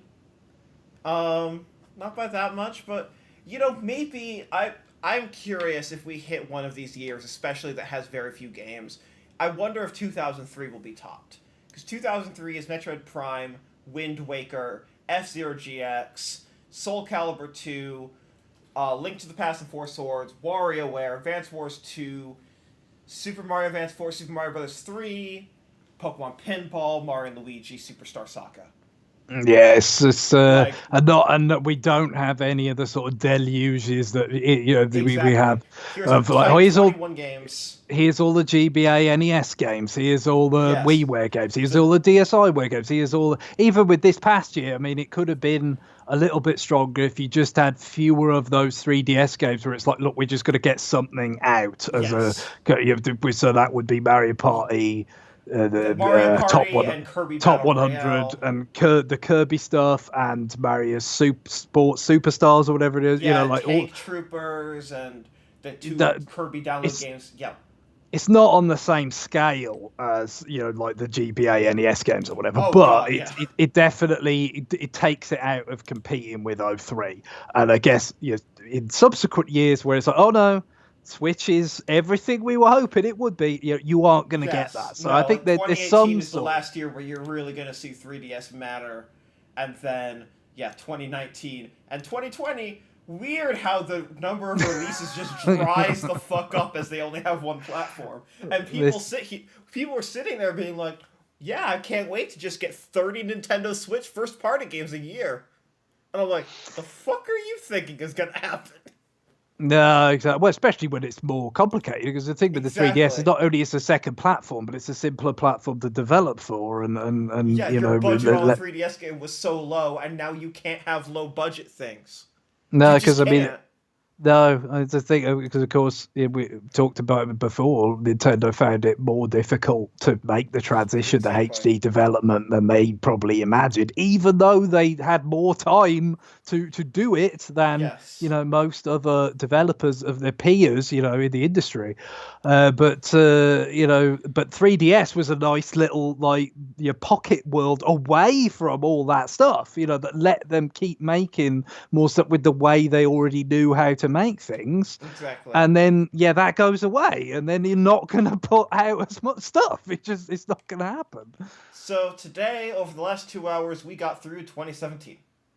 Yeah, it's. I mean, it's a big year It is a because big of year. and the years are going to be lesser. But no, it's not setting the world on fire. I mean, I don't know. You want to jump ahead and try and rank Yokai Watch Blasters, Red, Cat Core, and White Dog Squad, or do you want to wait on that one? Let's have a look what we've got in 3DS here. I mean, it's diminished, obviously. Yeah, we can do Detective 3DS Pikachu. in 2018. Detective Pikachu. Yeah, Coincide with the movie. I would say we'll go with a 6 for Detective Pikachu. It seemed like it was It's an okay. adventure game. It's fine. Yeah, cute and Dylan's stuff. Dead Heat Breakers as a retail game in Europe. Yeah, I think This was another one of those $40 eShop games in the United States. yeah, I think you kind of again, I remember reading some kind of people that quite liked this one, or maybe liked it the most of neat. the Dylan games. Oh, it's definitely the best Dylan game. Yeah, so yeah, maybe a 7. I'm trying to remember where that would fall, but We seems left about off Dylan 2 at a 6, and Dylan 1 didn't release that year. Dylan 1 got a 6, Dylan 2, it must have been, Dylan 2 got a 7. Yeah, so I think we'll stick with 7. I think that's good. Sushi Striker: The Way of Sushi Dough on 3DS. Yeah, this is another one that you could still get cheap on 3DS in this country. You should. That's for this sure. game's very good, and the 3DS is the better platform. Guillaume, I remember talked about 3DS definitely. This is one case where it's like, yeah, I guess we can put this out on Switch. Yeah, this was announced for 3DS. This was 3DS first. Yeah, but seemingly by all accounts, it was very much like it was a 3DS game, and they just they had an up-port. But no, I've not got around to trying it. But there was a demo, I think, and it seemed like it was kind of pretty fun. It's very campy, but it's a lot of fun. I would go with a 7 on that as well. Okay. Captain Toad Treasure Tracker on 3DS with Super Mario Odyssey levels on 3DS. Yeah, I think I played the demo for this, but I didn't play the full game. I played the Switch version because it was on a game trial in Japan. Yes. But and it's quick enough to play through that in a week quite easily, especially when you know it. But the 3DS demo, I mean, it looks soft, as you might imagine, relative to. The 3D effect looks really good. Yeah, exactly, and it's such a good fit for it. Obviously it goes back to those kind of. And that's clearly why they did it. Yes, exactly. It was a natural fit, and I think it's a very fun game. I'd go with an 8 on that. It's a good home for it. WarioWare Gold. Well, it's a hell of a lot of WarioWare. It's lots and lots of micro games so you could draw in from. The kind of the first GBA game, Twisted, and then Touched. So it's a pretty big chunk of WarioWare history there with updated graphics and sound, and you've got these sort of extra modes, like we've got the Wii U gamer mode coming in as a sort of side mode and stuff. I mean, it's just chock full of stuff. Obviously not that original, but. Yeah, I think I would go with an 8 on that as well. A nice WarioWare to have, to go back to periodically. Yokai Watch Blasters, Red Cat Core, and White Dog Squad. So this is a sort of spin-off. This is slightly different. It's an action game.